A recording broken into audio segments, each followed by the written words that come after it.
हमारे बाबा साहेब को वंदामी, परम श्रद्धेय भंते डॉक्टर कर्णशील राहुल जी को और भिक्षु संघ को सादर वंदामी। सभी साथियों को नमो बुद्धाय, जय भीम। साथियों, जैसे आज के विषय के बारे में हमारे बहुत ही रिस्पेक्टेड डॉक्टर साहब ने बहुत डिटेल से आपको बता दिया है। तो नॉर्मली क्या होता है कि जब हम धम्म की चर्चा करते हैं, हम किसी चीज़ से जुड़ते हैं, हम किसी चीज़ के बारे में समझते हैं, तो निश्चित ही हमारे मन में होता है कि हम अगर कोई अच्छी चीज़ जानते हैं, कोई अच्छी चीज़ पा लेते हैं या कुछ अच्छी चीज़ खा लेते हैं, तो मन होता है कि अपने प्रियजनों के साथ हम उसको साझा करें, उसको बांटें।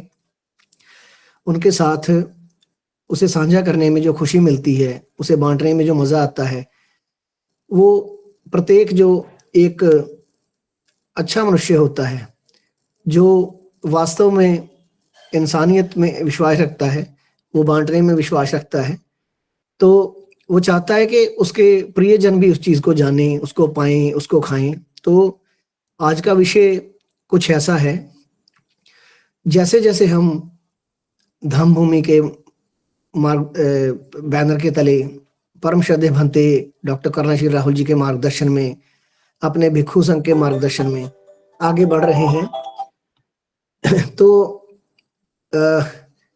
देख रहे हैं कि हर व्यक्ति जो है एक सुंदर जीवन जो है, श्रेष्ठ जीवन निर्माण का जो हमारा आंदोलन है, उस पर आगे बढ़ रहा है। तो जब ज्यों ज्यों ज्ञान बढ़ता है, अंधकार मिटता है, हम प्रकाश की ओर बढ़ते हैं, तो हम चाहते हैं कि हमारे बाकी जो धम्म बंधु हैं, जो बाकी साथी हैं, बहन भाई हैं, वो भी उस सत्य को जाने। तो जब हम उनसे बात करते हैं तो निश्चित उनके कुछ प्रश्न होते हैं जो कि समय के साथ धारणाएं बन चुकी हैं बुद्ध धम्म के प्रति, उसके अहिंसा के मार्ग के प्रति, और उसका जो करुणा, मैत्री और बंधुता का जो सिद्धांत है, जो आधार है, उसके प्रति। तो जो वो प्रश्न करते हैं, तो उनका जो निवारण है वो करना हमारी ड्यूटी बन जाती है, क्योंकि एक धार्मिक व्यक्ति का ये फर्ज है, ये धम्म का जो है एक असूल है कि तथागत की शिक्षाओं में ये बात लिखी है कि यदि कोई व्यक्ति धम्म के विरोध में भ्रांतियां फैलाता है, तो उसका जो निराकरण करना, उसका जो जवाब देना भी एक धार्मिक व्यक्ति का फर्ज है, उसको सत्य के बारे में बताना। और इसमें ये बदले की भावना नहीं रहती है, इसमें करुणा की भावना रहती है, क्योंकि धम्म में जाति नहीं है, धम्म में विरोधता नहीं है, धम्म में विरोधी है ही नहीं। धम्म में सामने वाला व्यक्ति जो है वो बिल्कुल अपने जैसा है। बुद्ध धम्म की क्या पहचान, मानव मानव एक समान, ऐसा हम कहते हैं। और ये सिर्फ कहने में नहीं रहना चाहिए, ये होने में होना चाहिए, और उसी को ध्यान में रखते हुए हमें उसको भी अपने साथ लेके चलना है।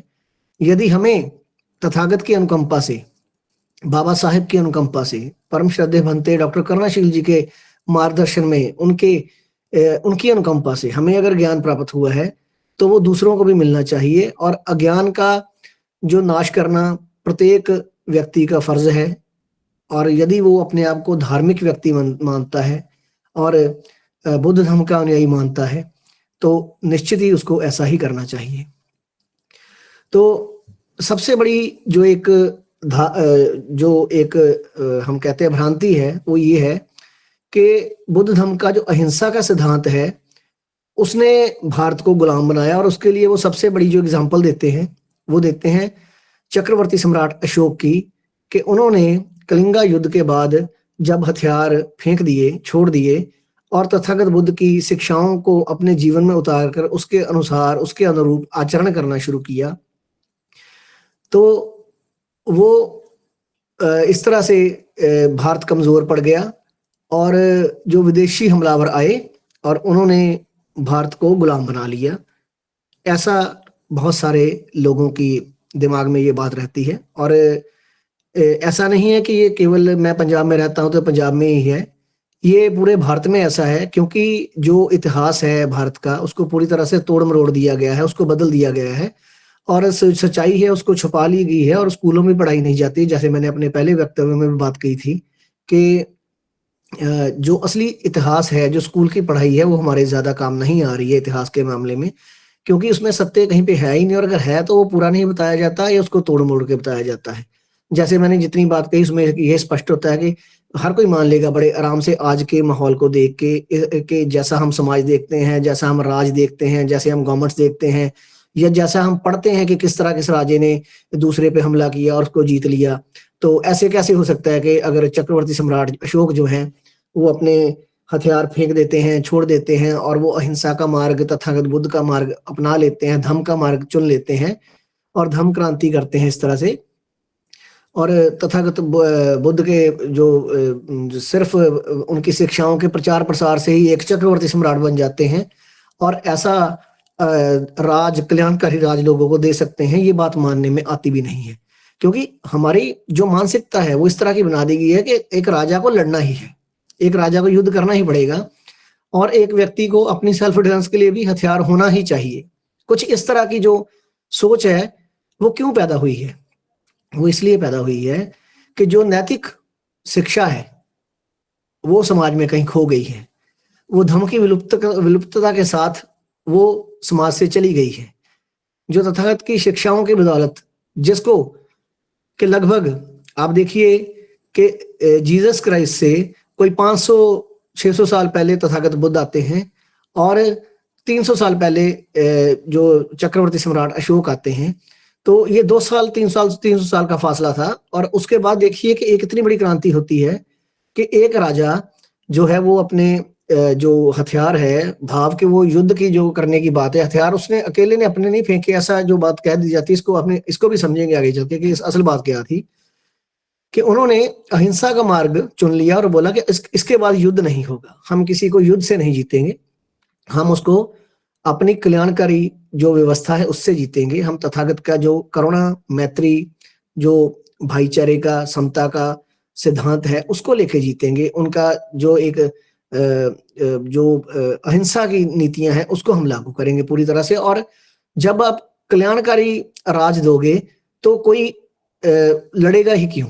उसको एक इनसिक्योरिटी, एक जो एक उसको डर रहेगा, भयभीत रहने का कोई मतलब नहीं रह जाता है जब आपका जो राजा है वो सबके प्रति जो बहुत ही दयालु है और वो कृपालु है, इस तरह से हम कहेंगे कल्याणकारी है। तो चक्रवर्ती सम्राट अशोक की बात करते हुए मैं इस बात को आगे बढ़ाता हूं कि वो लगभग 40 साल उन्होंने शासन किया। और अंग्रेजों से पहले अगर कहीं, जिसका अंग्रेजों का राज ऐसा राज कहा जाता था कि उनके शासन में सूर्य डूबता नहीं है। इसका मतलब ये है कि उनका शासन इतना बड़ा था कि जब सूरज डूबता था, अब मानिए भारत से डूब रहा है तो जिस देश में चढ़ रहा है वहां पे भी उनका राज होता था। तो ऐसा राज अंग्रेजों ने किया है, इतना भूभाग संभाला था। तो अगर दुनिया के इतिहास में इससे पहले यदि किसी ने ऐसा भूभाग संभाला है सबसे बड़ा, तो वो चक्रवर्ती सम्राट अशोक ही थे। और वो बौद्ध थे, बौद्ध राजा थे। ये भी जो श्रेय है उन्हीं को जाता है। तो एक बात तो ये क्लियर हो जाती है कि यदि एक व्यक्ति बिना हथियारों के इतना बड़े भूभाग पे 40 साल तक राज करता है और उसके बाद उसकी 7 पीढ़ियां राज करती हैं, और भी कि 10 राजे हुए, ब्रदरथ लास्ट राजा था, उनके दादा चंद्रगुप्त मौर्य थे, जैसे मैंने पहले भी बताया अपने पहले लेक्चर्स में, कि जिन्होंने सेल्यूकस को हराया था। और उनकी बेटी हेलेना से उनकी शादी हुई। खुद सेल्यूकस ने उनकी ब्रेवरी को देखते, उनकी वीरता को देखते हुए अपनी बेटी की शादी उनसे की। तो वो उस खानदान से थे, उस ब्लड से, मौर्य वंश जो था उसका थे। और वो 40 साल तक एक ऐसा राज खड़ा कर देते हैं जो अफगानिस्तान का एक एरिया से लेके पाकिस्तान, ये पूरा भारत, ये सभी देश जो है। और इसके बाद आप देखिए कि जब उन्होंने अपना वो तथागत की शिक्षाओं के साथ उस बात को, धम्म को आगे बढ़ाना शुरू किया, अपने दोनों बच्चों को महेंद्र और संघमित्रा को श्रीलंका में धम्म के प्रचार के लिए भेजा। तो वहां पे भी जो धम्म का प्रचार हुआ। और ऐसे बाकी देशों में भी जब उनकी जो कल्याणकारी, जो लोक कल्याण की नीतियां थी वो पहुंची, उनको अपना एक दोस्ती का हाथ बढ़ाया, तो वो खुद चलकर, जो विदेशी राजे थे उनके पास आए, जो दूसरे रियासतों के थे, कि हम आपके साथ मिलके काम करना चाहते हैं और हम युद्ध नहीं करेंगे। वो इस बात को समझने लग पड़े। एक विश्वसनीयता उन्होंने पैदा कर दी इस तरह की कि हम धम्म अनुयायी हैं, हम बहुत बौद्ध धर्म को मानने वाले लोग हैं, हम हिंसा नहीं करते हैं और हम मैत्री और करुणा के मार्ग पे चलने वाले लोग हैं। ऐसा विश्वास उन्होंने पैदा किया। तो जो राजा अपनी प्रजा में ऐसा विश्वास पैदा कर देगा, क्या वो प्रजा कभी हथियार रखने के बारे में सोचेगी? ये शासन जब कोई ऐसा पैदा कर दे। और अभी मैं एक बात क्लियर कर देना चाहता हूं कि ऐसा नहीं था कि उन्होंने सेना खत्म कर दी थी। सेना अपनी जगह पे वैसे की वैसा खड़ी है। देश की सरहदों की रक्षा के लिए सेना वहां पे है, लेकिन सेना को जरूरत ही नहीं पड़ी। और इतने साल उनके जो अपना जो वंश चला, जो 10 गद्दियां चली, उनको युद्ध की जरूरत क्यों नहीं पड़ी? क्योंकि उन्होंने धर्म की जो शिक्षाएं थी उनको बिल्कुल वैसे ही लागू किया जैसे होनी चाहिए। जब कोई व्यवस्था हम खड़ी करते हैं, तो जब उसके जो नैतिक मूल्य हैं वो गिर जाएं, तो व्यवस्था खुद ही गिर जाती है। उन्होंने एक परफेक्ट डेमोक्रेसी को खड़ा किया जिसमें सभी धर्मों का सम्मान था। वो ऐसा मानते थे कि जो भी धर्म केवल अपने आप को सही मानता है और दूसरों की निंदा करता है, वो खुद ही गिर जाता है। और उनके राज्य में फ्रीडम ऑफ स्पीच थी, इस बात का, अपने धर्म को मानने का, जो भी कोई किसी धर्म को मानता है उसको मानने की आजादी थी। इस तरह की आजादी उन्होंने दी और दूसरे धर्मों को पूर्ण सम्मान दिया।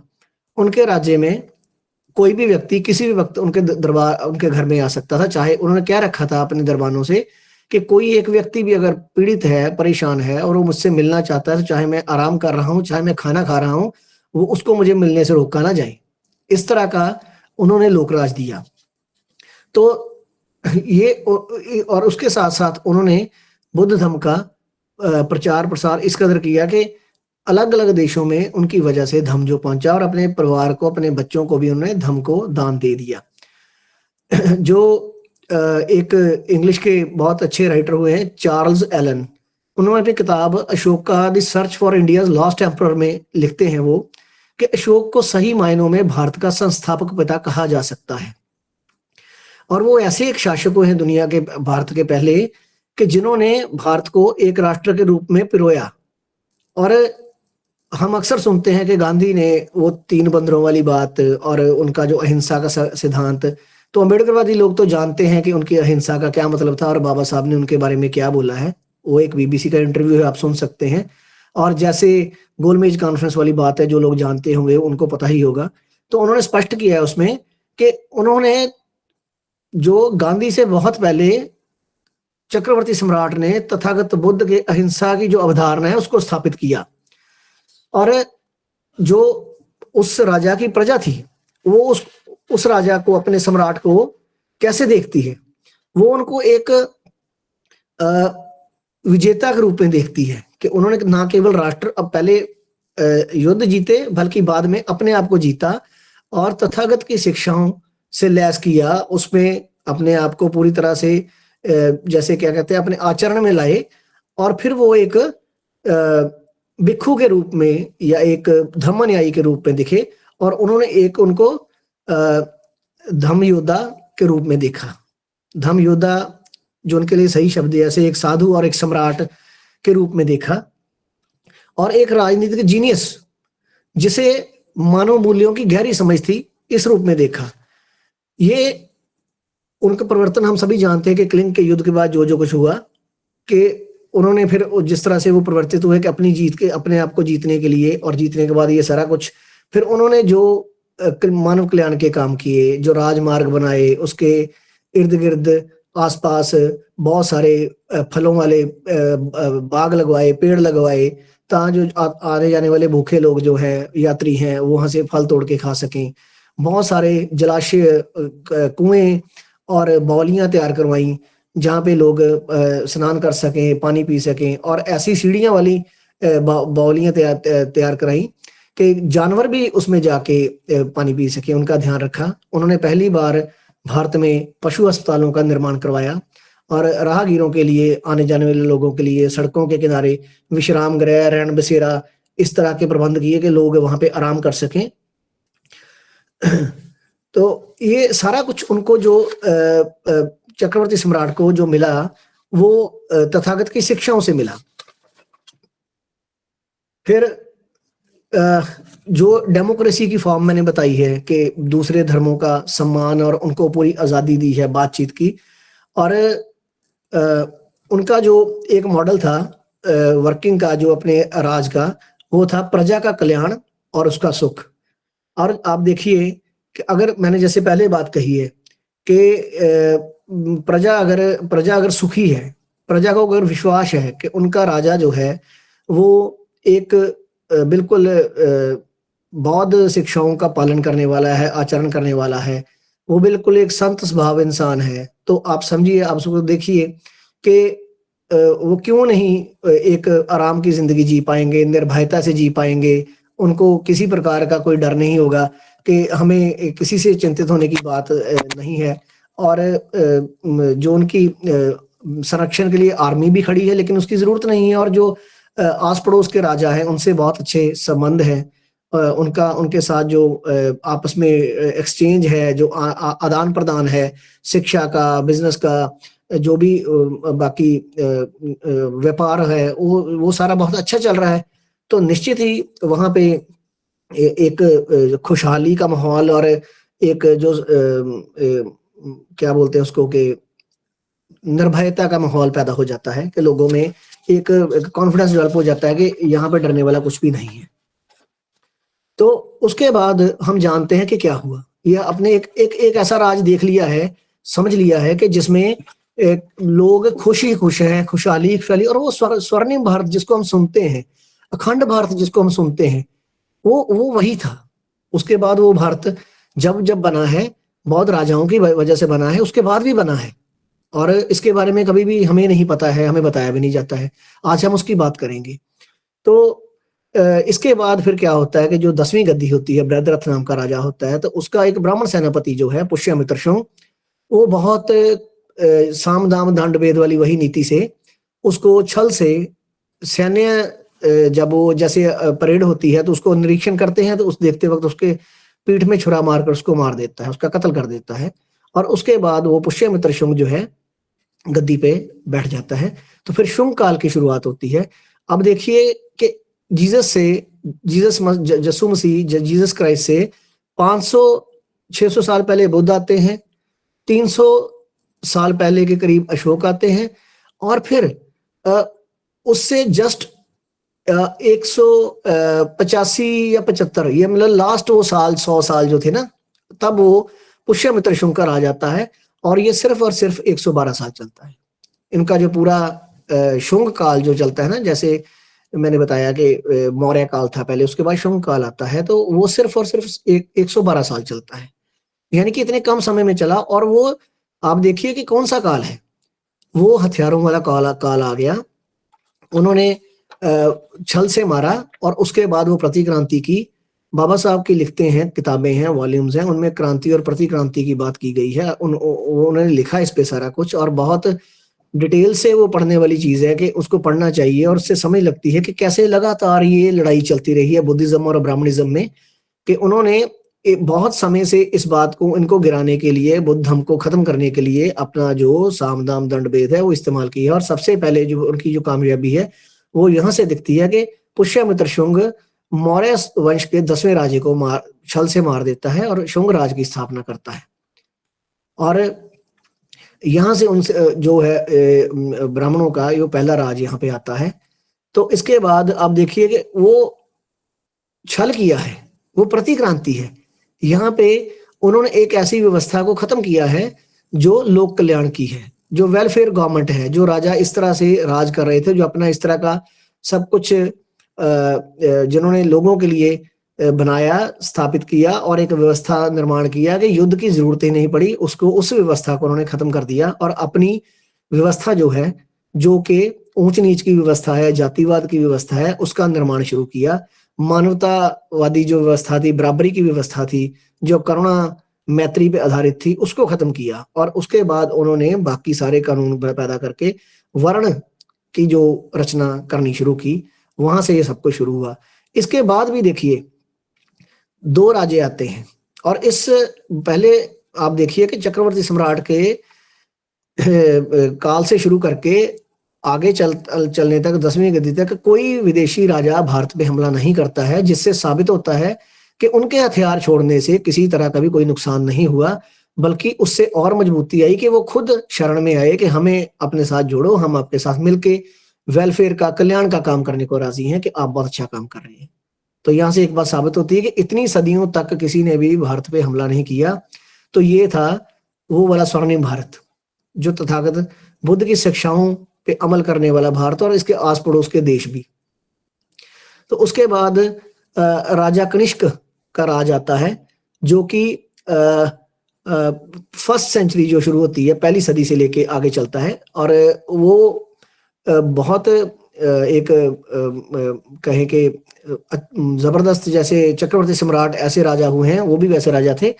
तो उन्होंने सैन्य, राजनीतिक और जो आर्थिक ग्रोथ उनके राज्य में हुई। उन्होंने जो चौथी संगति करवाई बुद्धिज्म की, उसमें उन्होंने तांबे की प्लेटों पे उस पे सारे जो उस पे हुआ, उसमें जो कुछ वो लिखवाया। और ये सारा जो हमें मिलता है, जो ये इतिहास की बातें मैं कर रहा हूँ, ये कहीं मुंह ज़बानी नहीं है, ये बकायदा जैसे चक्रवर्ती सम्राट अशोक ने शिलालेख लिखवाए, स्तूप लिखवाए, स्तंभ, उन पे सब कुछ लिखवाया, ये लिखा हुआ मिला है वहां से, और वो पढ़ा गया है, वो पाली में है, और उसको अब सारा रिसर्च होके वो चीजें बाहर आई हैं, और वो सारा कुछ हमें सबूत के तौर पे मिला है। तो इसी तरह से जो राजा कनिष्क हैं, उन्होंने भी ऐसा सब कुछ लिखा। और आप देखिए कि उनका जो राज्य था, उनका वो ये इधर मिडल एशिया में सारा लेके गंधार, गंगा का जो इलाका है, प्लेन्स हैं, तो पाटलिपुत्र तक इतना बड़ा राज्य इनका था। और सबसे बड़ी बात कि इनका जो बिजनेस था, जो इनके राज का, वो रोम और चाइना तक था। आपस में व्यापार, इतने अच्छे संबंध थे इनके साथ।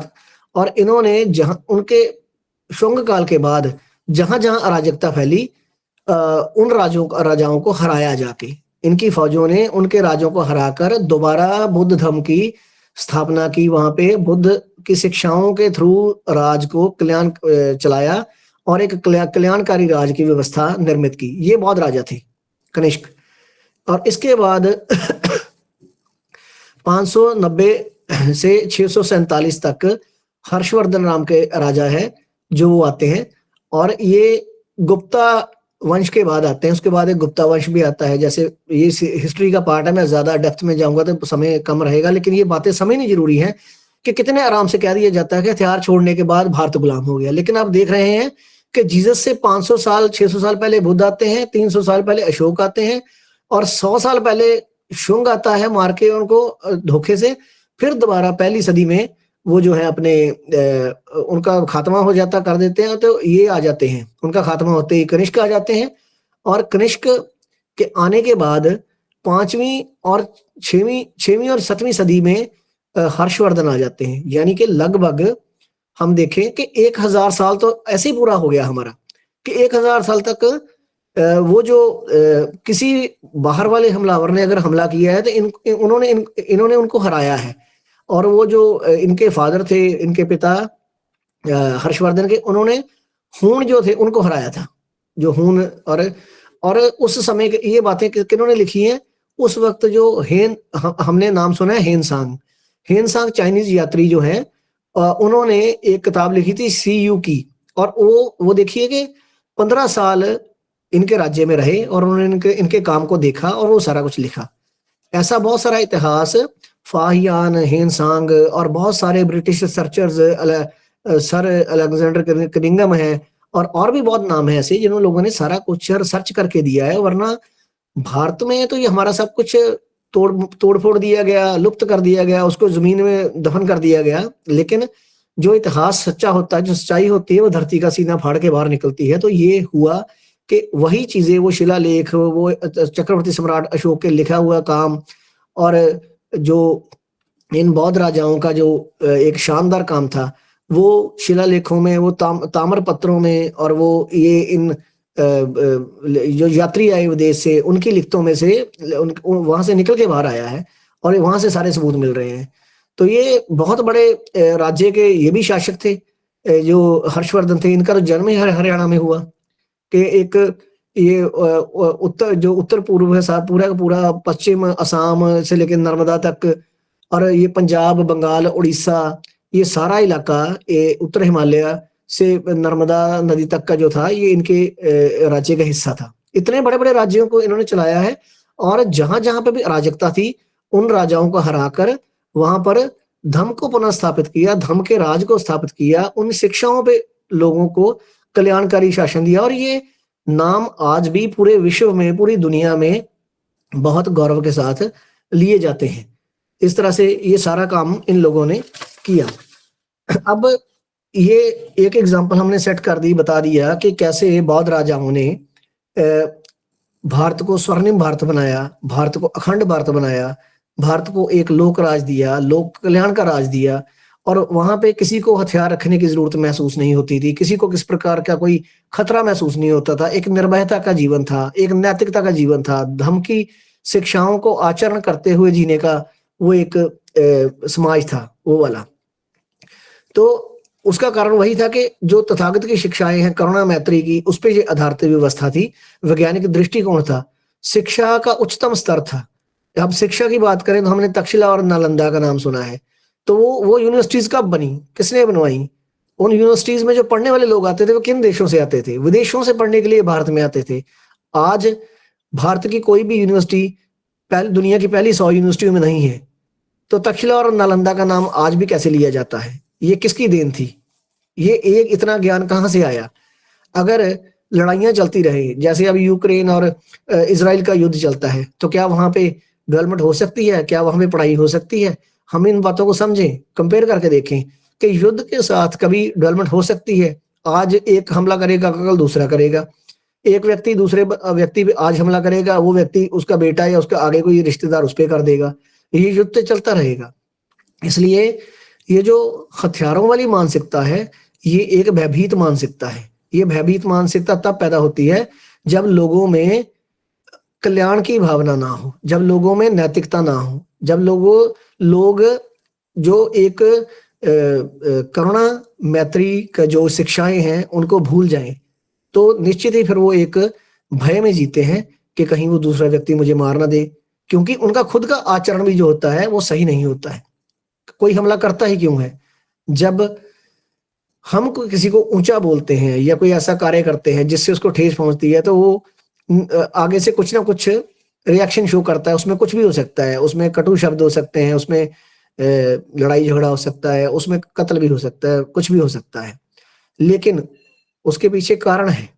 लेकिन धर्म की शिक्षाओं में इस बात के लिए कोई जगह नहीं है। धर्म के मार्ग से ये सारा का सारा जो हमारा बिहेवियर, हमारा आचरण ऐसा होता है कि हम दूसरे के साथ ऐसा कुछ भी व्यवहार ना करें जो हम चाहते हैं कि वो हमारे साथ ना करें। तो इस तरह से अगर धर्म को हम इस तरह से अपने जीवन में, क्योंकि नॉर्मली जो बाकी धर्म है उनमें ईश्वर केंद्र में है, बुद्ध धर्म में मनुष्य केंद्र में है, और एक मनुष्य का दूसरे मनुष्य के साथ व्यवहार केंद्र में है। यदि इस बात को समझकर सभी लोग अपना व्यवहार करेंगे, तो आप बताइए कि लड़ाई की कोई संभावना रहती है? ऐसा कुछ भी नहीं रहता है।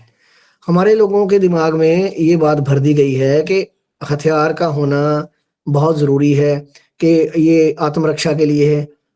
आत्मरक्षा के लिए हथियार का होना तब जरूरी माना जा सकता है जब न्याय व्यवस्था नहीं थी, जब कोई कानून नहीं था, जब कोई संविधान नहीं था, जब कोई सिस्टम नहीं था।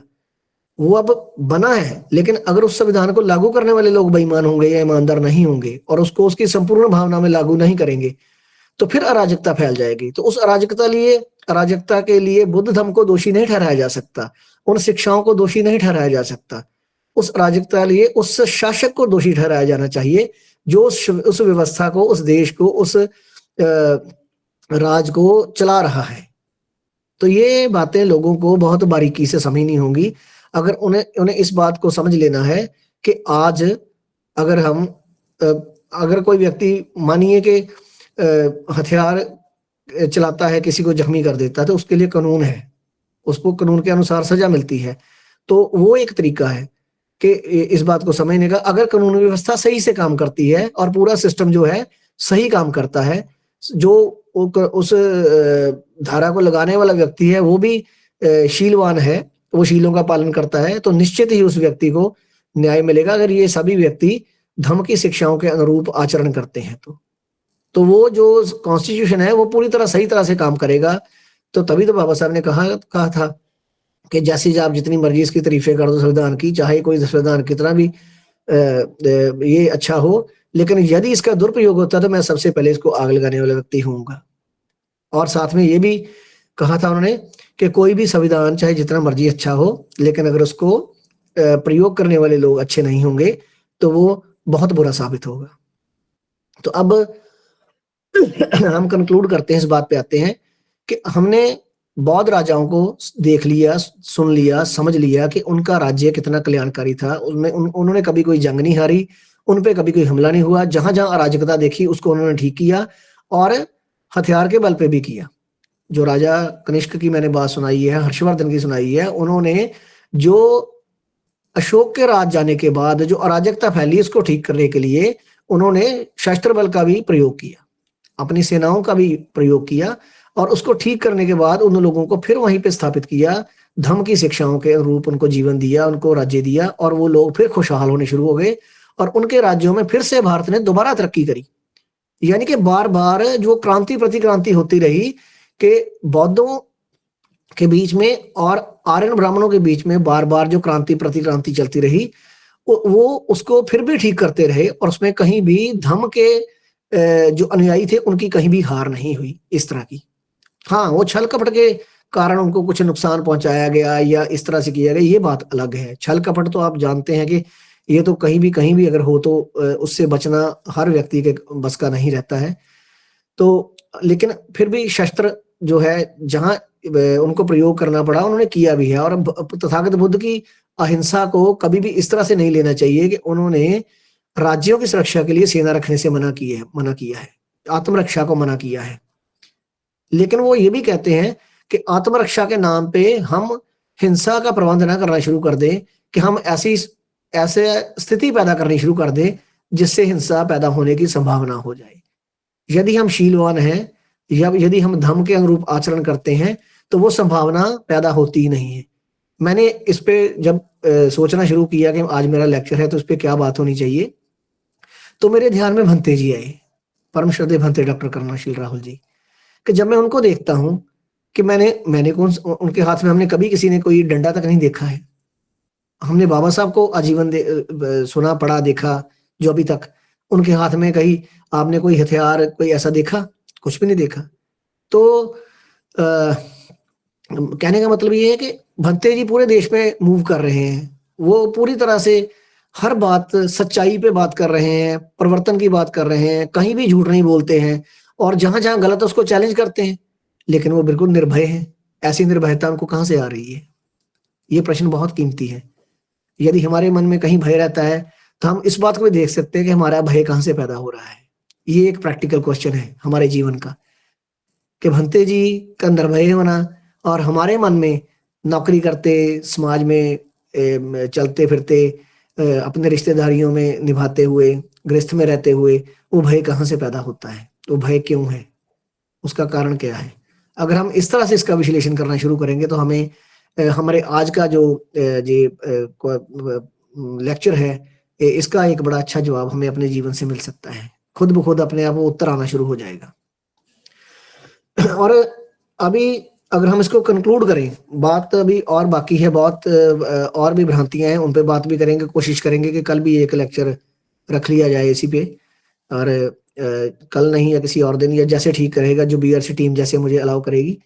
तो अब इसको समझने की बात है कि अगर हम निष्कर्ष निकालें तो निष्कर्ष क्या निकला कि धर्म की शिक्षाओं से भारत का कभी नुकसान नहीं हुआ, भारत कभी गुलाम नहीं हुआ, अहिंसा से भारत कभी गुलाम नहीं हुआ, और रादर वो बहुत ही फला फूला स्वर्णिम भारत बना, एक राष्ट्र बना, लोगों में बहुत एक अच्छी जो एक समाज जो है उसका निर्माण हुआ, जो एक नैतिकता के आधार पर मानवता के बराबरता, बंधुता, समता, न्याय, ये सभी कुछ वहां उस समाज में था। इस पे, उस आधार पे वो भारत निर्मित हुआ, वो समाज निर्मित हुआ। लेकिन इसके विरोध में वो खत्म कैसे हुआ? वो जातिवाद के कारण खत्म हुआ। वो विरोधी व्यवस्था जो प्रतिक्रांति है, जो प्रतिक्रांति लगातार चलती आई, उसके कारण हुआ। बाबा साहब कहते हैं भारत का इतिहास जो है वो लगातार चलने वाली जो एक ब्राह्मणवादी और बुद्धिज्म की जो लड़ाई है उस पर आधारित है। The history of India is nothing but a mortal conflict between Buddhism and Brahmanism. ये लगातार जारी है, ये तथागत बुद्ध से लेके आज तक जारी है, और ये परस्पर संघर्ष है, ये रुकने वाला नहीं है। जीतेगा वही जो अपने नैतिक मूल्यों को, ये बुद्धिस्ट पे लागू होता है कि उनका भाईचारे का जो सिद्धांत है, जो मानव कल्याण का सिद्धांत है, मानव मानव एक समान का सिद्धांत है, करुणा और मैत्री का सिद्धांत है, जब ये स्थापित होगा, इसको स्थापित करने वाले लोग आगे आएंगे तो निश्चित ही इसकी जीत होगी और भारत में फिर से बुद्ध का शासन आएगा, चक्रवर्ती सम्राट अशोक का शासन आएगा, बाबा साहब के सपनों का प्रबुद्ध भारत बनेगा। और ये हम ही लोगों को बनाना है जो धर्म की शिक्षाओं को जान रहे हैं, उस मार्ग पे चलने की कोशिश कर रहे हैं, चल रहे हैं। ये तभी होगा जब हम इसको ऐसे अपनाएंगे। तो जातिवाद के कारण, उस प्रतिक्रांति के कारण, जब एक अधिकार ही लड़ने का क्षत्रियों को दे दिया गया, उन्होंने कानून बना दिया, वर्ण व्यवस्था बना दी कि ये नहीं करेगा, ये करेगा, क्षत्रिय जो है वो शस्त्र धारण करेगा, वो लड़ाई करेगा। तो एक बहुत छोटी गिनती हो गई, जिसकी वजह से क्या हुआ कि उन्हीं को लड़ने का हक मिला। तो जब भी किसी ने हमला किया वो हार गए। वो अलग अलग विदेशियों से आक्रमणों से हारे, आपस में भाई भाई लड़ते थे। विदेशियों को खुद इनवाइट किया, विदेशी हमलावरों को, कि इसको मार दो ताकि मैं इसके जो इस राज्य का शासक बन सकूं। इस तरह के साम दाम दंड भेद में खुद में भी प्रयोग करते रहे। तो इस तरह से भारत जो है कमजोर होता है। लेकिन ये सत्य बताया नहीं जाता है कि ये उनके जातिवाद के, उनके वर्ण व्यवस्था की वजह से जो इंसानों की बांट हुई, जो मानव एक समान नहीं रहे, जो धर्म की मूल शिक्षाओं को खत्म करने की कोशिश की गई, तोड़ मरोड़ दिया गया, खत्म कर दिया गया, भारत में से बुद्ध का जो पूरा इतिहास ही विलुप्त कर दिया गया, उसके कारण हुआ, ना कि चक्रवर्ती सम्राट अशोक के हथियार त्यागने की वजह से हुआ और धर्म की शरण में जाने की वजह से हुआ। ऐसा कुछ नहीं है। ये एक बहुत बड़ी भ्रांति है, और ये एक भ्रांति हमने आज दी है। ऐसी बहुत सारी भ्रांतियां हैं कि पीपल में भूत रहते हैं, विधवाओं को श्वेत वस्त्र पहनने चाहिए, सिर मुंडवा देना चाहिए, अगर किसी के बाप की मृत्यु हो जाती है, पिता की मृत्यु पे उसका सिर मुंडवाना चाहिए, और ऐसी बहुत सारी चीजें हैं कि जिन पे और भी बात हो सकती है। तो मैं कोशिश करूंगा कि आज अपने वक्तव्य को यहीं पे विराम देता हूं, और बाकी की बात जो है हम कल जारी करेंगे। और उसमें जो यहाँ पे जहाँ बात छोड़ रहे हैं जातिवाद से, कोशिश करेंगे कल इस यहीं से ही बात शुरू करें और दोबारा इसको विषय को आगे बढ़ाएंगे, अगर बीआरसी मुझे इस बात की अनुमति देगी तो। आप लोगों ने सभी ने मेरे वक्तव्य को बहुत ध्यान से सुना। आप सभी लोगों का बहुत बहुत साधुवाद।